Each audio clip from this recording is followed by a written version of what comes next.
کہ زندگی بھر میں ایک مرتبہ درود بھیجنا ہر مسلمان پہ فرض ہے، کیونکہ اللہ نے حکم دیا ہے، اور الامر بشیء لا یقتضی التکرار، جب کسی بات کا آرڈر دیا جاتا ہے نا تو وہ ایک دفعہ کرنے سے وہ آرڈر پورا ہو جاتا ہے۔ تو اللہ نے ہمیں درود کا حکم دیا، تو زندگی میں ایک دفعہ بھی اگر ہم درود پڑھ لیں گے تو یہ فرض ادا ہو جائے گا، جیسے کہ کلمہ توحید زندگی میں ایک دفعہ پڑھنا فرض ہے، باقی جتنا پڑھے اتنا اچھا ہے۔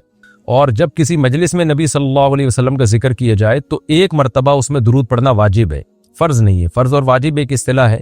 فرض کا مطلب ہوتا ہے جس کی دلیل یقینی اور قطعی ہو، تو چونکہ قرآن نے درود پڑھنے کا حکم دیا تو وہ چونکہ یہ نہیں اللہ نے کہا کہ ہمیشہ پڑھتے رہا کرو، بلکہ پڑھو تو ایک دفعہ پڑھنا اس قطعی یقینی دلیل کی وجہ سے فرض ہے۔ تو فرضیت ایک ایسی چیز ہوتی ہے جس کا انکار کرنے سے انسان کافر ہو جاتا ہے، کیونکہ اس کی دلیل بہت مضبوط ہوتی ہے۔ اور دوسری حدیث میں آتا ہے کہ وہ شخص بخیل ہے کہ میرے سامنے اس کا تذکرہ کیا جائے اور مجھ پر درود نہ پڑے۔ تو اس حدیث یہ چونکہ خبر واحد ہے، کیونکہ ظاہر ہے قرآن جس طرح تواتر کے ساتھ ثابت ہے، اس طرح اخبار احاد جو خبر واحد ہوتی ہیں وہ اس طرح تواتر کے ساتھ ثابت نہیں ہوتی، تو اس میں تعویل کا بھی امکان ہوتا ہے۔ تو اس لیے فقہا، خاص طور پر احناف جو ہیں، فقہائے حنفیہ، انہوں نے فرض اور واجب ایک ٹرم بنائی ہے شرعی مسائل کو سمجھانے کے لیے۔ تو اس لیے انہوں نے کہا کہ جب کسی مجلس میں نبی کا نام آئے نا تو اس مجلس میں ایک دفعہ کم سے کم درود پڑھنا واجب ہے۔ واجب کا درجہ تھوڑا سا فرض سے نیچے ہوتا ہے کیونکہ وہ حدیث سے ثابت ہے۔ تو اور پھر جب بار بار نبی کا نام آئے تو پھر بار بار پڑھنا واجب نہیں ہے کیونکہ اس میں حرج ہے۔ ہاں مستحب ضرور ہے کہ جتنی دفعہ پڑھیں، جب بھی نبی صلی اللہ علیہ وسلم کا نام آئے تو لازمی درود شریف پڑھا کریں، یہ تو مستحب ہے۔ نبی صلی اللہ علیہ وسلم نے فرمایا جس شخص نے مجھ پہ ایک دفعہ درود پڑھا اللہ اس پر 10 رحمتیں نازل کرتے ہیں اور اس کی 10 خطاؤں کو معاف کرتے ہیں۔ تو بہت زیادہ فضیلت ہے درود شریف پڑھنے کی، اور یہ بڑی عجیب بات ہے کہ درود شریف جو ہے یہ اصل میں اللہ کی عبادت ہے۔ یہاں میں آپ کو ایک دلچسپ مسئلہ بھی بتاتا چلوں۔ شرعی مسئلہ یہ ہے کہ جب ہم کوئی منت مانتے ہیں نا، منت کہ اگر اللہ نے میرے مریض کو شفا دے دی تو میں اتنے روزے رکھوں گا، میں یہ کروں گا، میں یوں کروں گا، تو اس عمل کو منت کہا جاتا ہے کہ باقی اگر آپ ٹھیک ہو گئے تو آپ پر لازم ہوتا ہے کہ آپ وہ کام کریں۔ تو منت میں یہ ضروری ہے کہ آپ جس چیز کی منت مانیں وہ عبادت مقصودہ ہو اور اس کی جنس میں سے لازم بھی ہو، یعنی عبادت میں کامل عبادت ہونی چاہیے، وہ عبودیت کا عنصر اس میں ہو۔ جیسے آپ نے منت مانی کہ اگر جو ہے میں امتحان میں پاس ہو گیا تو میں 3 روزے رکھوں گا، تو روزے عبادت ہے، مقصود ہے، یعنی عبادت مقصودہ میں سے ہے۔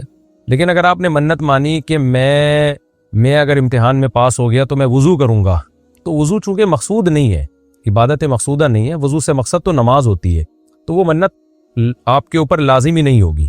آپ نے اگر منت مانی کہ جی میں صدقہ کروں گا، تو صدقہ عبادت مقصودہ ہے اور اس کی جنس میں سے جو زکوٰۃ ہے وہ واجب بھی ہے۔ روزے کی جنس میں سے رمضان کا روزہ واجب ہے۔ آپ نے نفل نماز کی منت مانی تو بھی منت پورا کرنا آپ پر لازم ہے، کیونکہ نفل نماز جو ہے وہ عبادت بھی ہے اور اس کی جنس میں سے یعنی فرض نماز آپ پر لازم بھی ہے۔ تو اگر دونوں میں سے ایک شرط بھی نہیں پائی جائے گی تو منت پھر منعقد ہی نہیں ہوتی ہے۔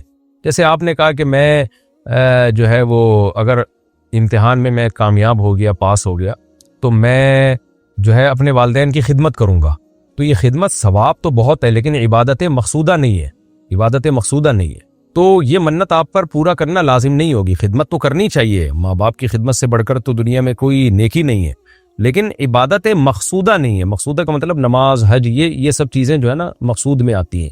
یہ کسی عارضے کی وجہ سے اللہ نے ہمیں حکم دیا ہے کہ تاکہ ماں باپ کو پریشانی نہ ہو۔ یہی وجہ ہے کہ اگر خدمت کے محتاج نہیں ہوتے تو پھر خدمت واجب بھی نہیں ہوتی، ان کی خدمت کے محتاج ہوتے ہیں تو واجب ہوتی ہے۔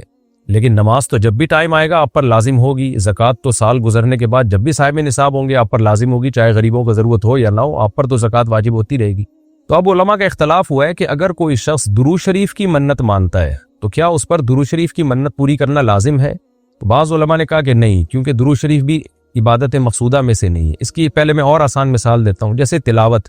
علماء کہتے ہیں اگر کوئی یہ منت مانتا ہے کہ اگر میں امتحان میں کامیاب ہو گیا تو میں 3 پارے تلاوت کروں گا، تو یہ منت پوری کرنا بھی واجب نہیں ہے، کیونکہ قرآن پڑھنا بہت زیادہ ثواب تو ہے لیکن عبادت مقصودہ نہیں ہے، بلکہ مقصد قرآن سے کیا ہے کہ آپ کا دل بنے اور آپ کو آخرت کی یاد تازہ ہو، آپ کو شرعی حکام کا علم ہو۔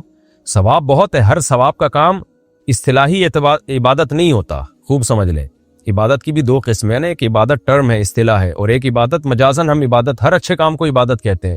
اس لحاظ سے تو کھانا کھانا بھی عبادت ہے کہ اگر آپ کی نیت اچھی ہے اس سے، لیکن ایک ہوتی ہے مقصود عبادت، تو مقصودہ عبادت میں سے نہیں ہے۔ ثواب بہت ہے قرآن کی تلاوت کرنا، اللہ سے محبت کی علامت ہے، بغیر سمجھ کے پڑھنا بھی بہت بڑی نیکی ہے، قرآن بغیر سمجھ کے پڑھنا بھی، لیکن قرآن کی تلاوت کی منت جو ہے وہ منعقد نہیں ہوتی۔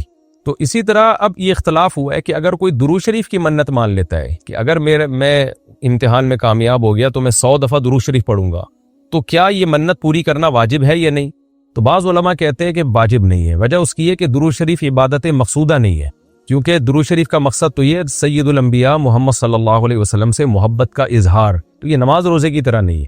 لیکن راجح قول یہ ہے جس پہ فتویٰ دیا گیا ہے کہ یہ منت پوری کرنا واجب ہے، کیونکہ درود شریف عبادت مقصودہ ہے، اور عبادت مقصودہ ہے اور اس کی جنس میں سے واجب بھی ہے، فرض بھی ہے۔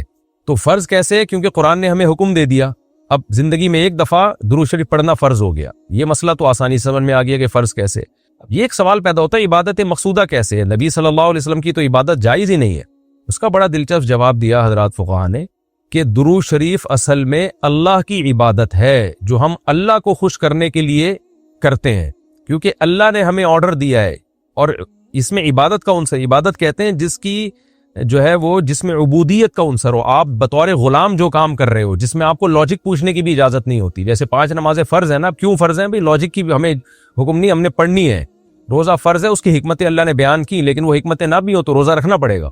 تو درود شریف بھی عبادت مقصودہ میں سے ہے، اس لیے کہ اللہ نے ہمیں حکم دیا، تو ہم اللہ کو خوش کرنے کے لیے اللہ کی غلامی کے طور پر پیغمبر پر درود بھیجتے ہیں۔ تو اس سے درود شریف کی اہمیت بہت زیادہ بڑھ جاتی ہے، اور اس میں بہت ساری حکمتیں حاصل ہو جاتی ہیں کہ ہم اللہ کو راضی کرنے کے لیے، کیونکہ اللہ نے ہمیں حکم دیا ہے، جیسے نماز کا حکم دیا، زکوٰۃ کا حکم دیا، اللہ نے کہا کہ تم یہ عبادت کرو گے میری، یہ ہوگی میری، کیونکہ دعا عبادت ہے۔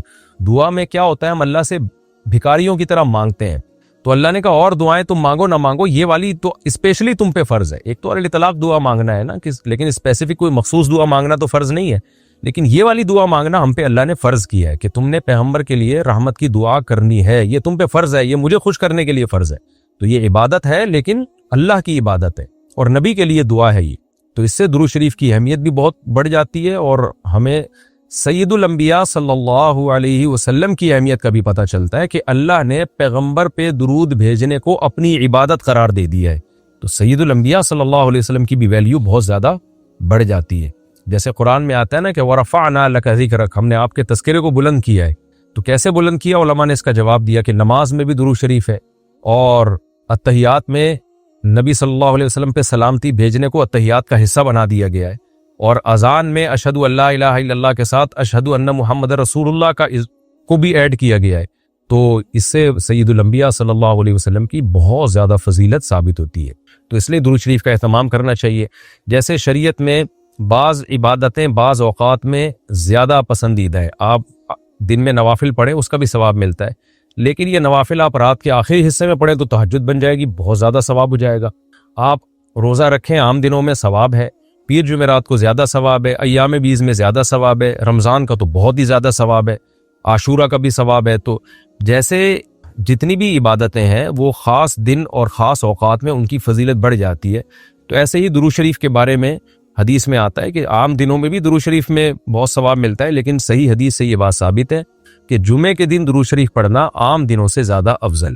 اسی وجہ سے ہمارے اکابر کا ہمیشہ سے معمول رہا ہے، جو ہم نے دیکھا بھی ہے کہ وہ جمعے کے دن خاص طور پر عصر کی نماز کے بعد درود شریف پڑھنے کا بہت زیادہ اہتمام کرتے ہیں۔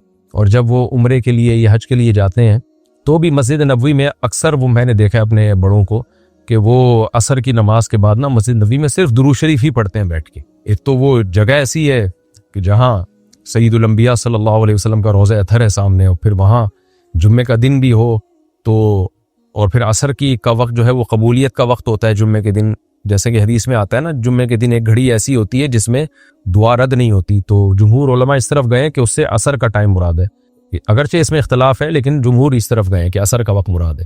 تو جمعے کے دن عصر کے وقت درود شریف کا اہتمام کرنا چاہیے۔ اور ویسے بھی اگر آپ کو عصر کے وقت ٹائم نہیں ملتا تو جمعے کی نماز کے لیے آپ وقت سے بہت پہلے آ جائیں، نہا دھو کے تیار ہو کے اگلی صف میں بیٹھیں، اور خطیب صاحب کا بیان شروع ہونے سے پہلے آپ تحیۃ المسجد پڑھنے کے بعد درود شریف کی کثرت کیا کریں۔ تو اس کے بہت زیادہ فضیلت ہے اور ہمیں اللہ نے حکم دیا ہے۔ اور علماء نے بیان کیا کہ درود شریف کو جو اللہ نے ہم پہ لازم کیا نا، اس میں ایک حکمت یہ بھی ہے کہ سید الانبیاء صلی اللہ علیہ وسلم کی بشریت ہمارے ذہن میں اور اچھی طرح بیٹھ جائے، کیونکہ پچھلی امتیں جو تباہ و برباد ہوئی ہیں وہ اس لیے ہوئی ہیں کہ انہوں نے پیغمبروں کو اتنا اونچا مقام دیا کہ اللہ کے برابر لے آئے، جیسے عیسائیوں نے حضرت عیسیٰ کو اللہ کا بیٹا بنا دیا معاذ اللہ، اور جہاں ہمارے ہاں بھی جو بدعتی لوگ ہیں انہوں نے سید الانبیاء کو حاضر ناظر مشکل کشا نے کیا بنا دیا، تو شرک کرنے لگے۔ تو درود شریف میں ایک حکمت یہ بھی ہے کہ جب ہم نبی کے لیے دعا کرتے ہیں اللہ تعالیٰ سے کہ اللہ سید الانبیاء پر اپنی خصوصی رحمتیں نازل فرما اور آپ پر سلامتیاں بھیج، تو اس سے ہمیں یہ بھی پتہ چلتا ہے، یہ عقیدہ ہمارے دل میں بیٹھتا ہے کہ محمد صلی اللہ علیہ وسلم بھی اللہ کی رحمت کے محتاج ہیں، تبھی تو ہمیں حکم دیا جا رہا ہے کہ ان کے لیے دعا مانگو۔ ہاں یہاں ایک اشکال ہو سکتا تھا اس کا کہ بھئی اچھا اس کا مطلب نبی ہماری دعا کے محتاج ہیں، تو نہ نبی ہماری دعا کے محتاج نہیں ہے، اللہ کی رحمت کے محتاج ہے۔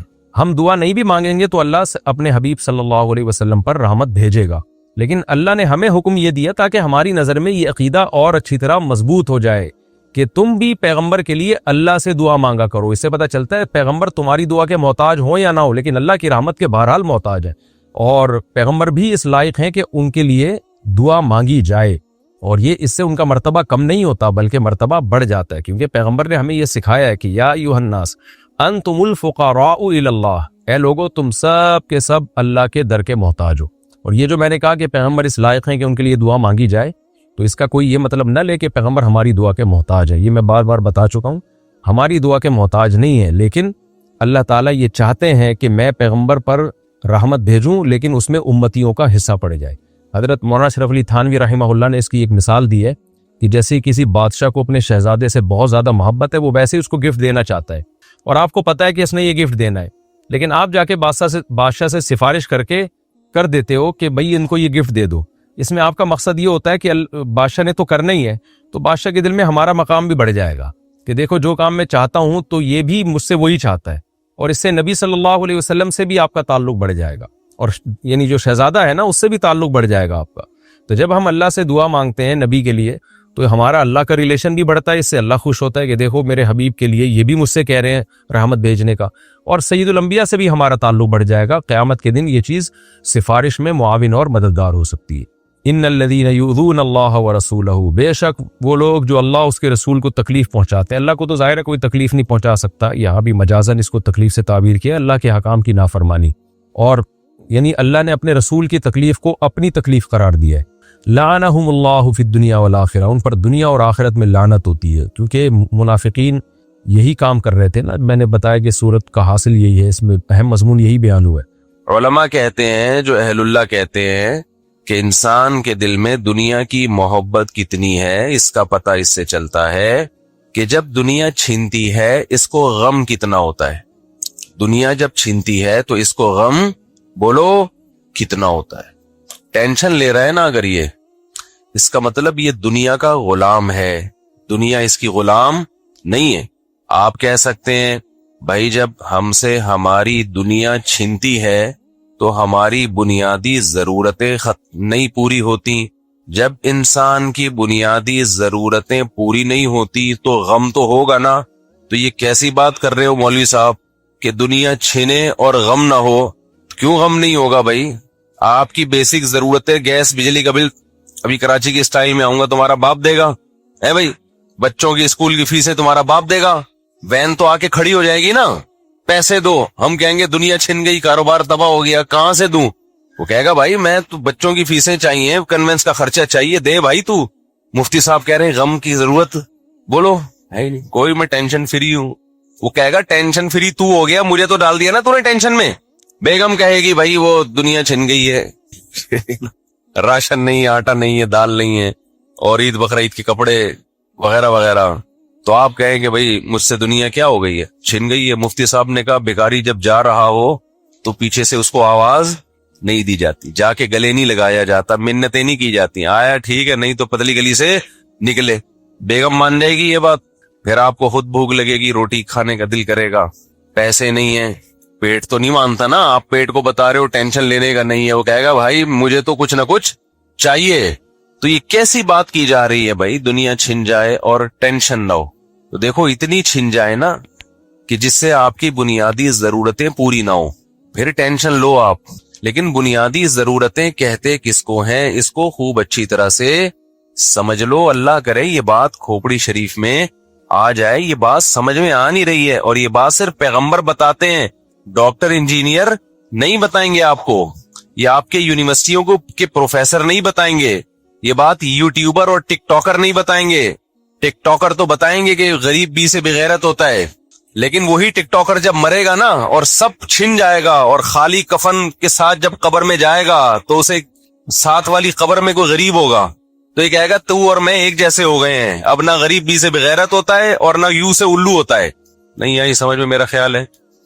اب آپ کو بی سے بغیرت کا پتہ نہیں, وہ ایک ٹک ٹاکر آ رہا ہے وہ آج کل غریبوں کو بہت لتاڑ رہا ہے, تو جو بھی ہے اس کا مقصد اچھا ہوگا لیکن طریقہ بہت غلط ہے.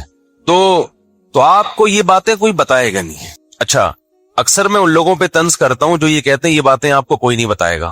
کچھ لوگ ایسے آ گئے ہیں نا جو یہ کہتے ہیں, کچھ ڈاکٹر ایسے ہیں جو صحت کے نسخے بتاتے ہیں اور کہتے ہیں یہ کوئی ڈاکٹر نہیں بتائے گا آپ کو. تو کیا مریخ سے آیا ہے بھائی, تو ہی بتائے گا, باقی انہیں کیا پڑھا ہے یار. آپ لوگ کو کیا ہو گیا؟ دیکھو میں اکثر ان لوگوں پہ رد کرتا ہوں جو یہ کہتے ہیں کہ یہ بات آپ کو کوئی نہیں بتائے گا, مطلب صرف میں بتا رہا ہوں, مطلب یہ کوئی الگ فلم آئی ہے مارکیٹ میں. بھائی تو اکیلا کیوں بتا رہے یہ باتیں؟ دنیا کیا گھاس کھاتی ہے؟ کیا انہوں نے کچھ اور پڑھا ہے؟ تو کہیں مریخ سے پڑھ کر آیا ہے کیا؟ تو یہ جو جملہ ہے نا, یہ بات میرے علاوہ کوئی نہیں بتائے گا, یہ بڑا ڈینجرس جملہ ہے. یہ سمجھ لو کہ یہ بندہ بتانے والا گڑبڑ کر رہا ہے.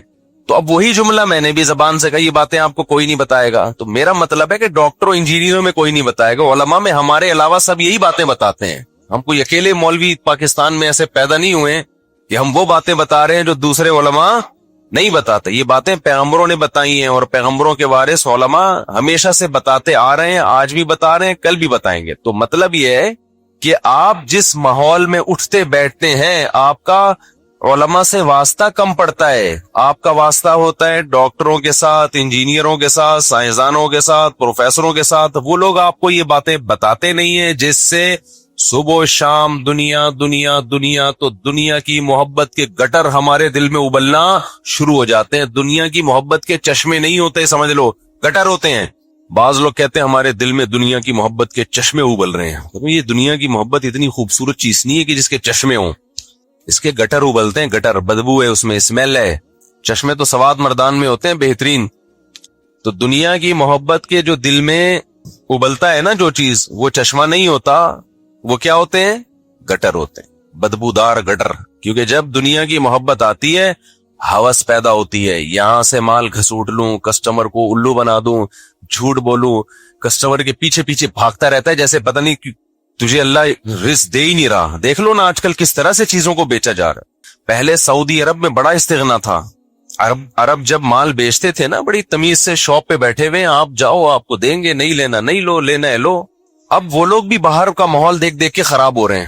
ابھی میں عمرہ کرنے گیا, اچھا یہ عمرے میں لوگ کہتے ہیں بال تو ہوتے نہیں ہیں آپ کے, یہ عمرہ کیسا عمرہ ہو رہا ہے. تو میں نے جب حج کیا تھا تو اس وقت دہشت گردی کا جڑ سے خاتمہ کر دیا تھا. حلق کی سنت پر عمل کیا میں نے, پھر عمرہ کیا, پھر حلق کی سنت پر عمل کیا. تو شریعت میں افضل یہی ہے کہ عمرے میں حلق کروایا جائے. حلق سمجھتے ہو؟ دہشت گردی کا جڑ سے خاتمہ. لیکن قصر بھی جائز ہے, تو اس لیے حلق کی سنت پر بھی عمل ہو گیا, قصر بھی ٹھیک. تو اس پہ کسی کو طنز کرنے کی اجازت نہیں ہے. قصر میں ثواب کم ہے لیکن جائز بالکل ہے. صحابہ نے نبی کی موجودگی میں بہت سو نے حلق کیا, بہت سو نے قصر کیا. تو جنہوں نے قصر کیا نبی نے ان پہ کوئی ملامت نہیں کی ہے. تو جو چیز شریعت میں لازم نہ ہو نا اس پہ ملامت بنتی نہیں ہے. ایک صاحب کہنے لگے اس میں تو 6 عمرے اور ہو سکتے ہیں, اتنے بڑے بال ہیں, یہ آپ نے کٹوائے کیا؟ تو میں نے اتنے بال پورے سر کے کٹوائے ہیں. اب آپ کو بڑے اس لیے لگ رہے ہیں کہ پہلے اس سے بھی بڑے تھے. سمجھ میں آ رہی ہے بات؟ اس سے بھی بڑے تھے تو وہ بہت زیادہ کٹوا کے بھی بڑے ہی ہیں. تو پھر چھوڑ دیں گے, پھر جب عمرہ ہوگا تو اللہ تعالیٰ مزید توفیق دے پھر کٹوا لیں گے. تو آپ جانے سے پہلے بالوں کا یا تو میرے سائز لے لیا کرو, ابھی ہیں کتنے اور عمرے کے بعد کتنے ہیں, تو واضح فرق ملے گا آپ کو. سمجھتے ہو؟ تو بہت سے لوگوں نے اس چکر میں عمرہ نہیں کیا, جدہ میں رہتے ہیں عمرہ نہیں کرتے, حالانکہ مکہ 1.5 گھنٹے کے فاصلے پر ہے, کہ یار ہمیں ٹنڈ کرانی پڑے گی. ان کو مسئلہ معلوم نہیں ہے, تو ان کو بھی بتانا مقصد ہے کہ قصر بھی جائز ہے, ٹنڈ کرائے بغیر بھی ہو سکتا ہے. کیونکہ بعض لوگ دہشت گردی کا جڑ سے خاتمہ چاہتے نہیں ہیں. سمجھتے ہیں کہ نہیں سمجھتے؟ تو وہ کہتے ہیں ہم ٹنڈ نہیں کرا سکتے.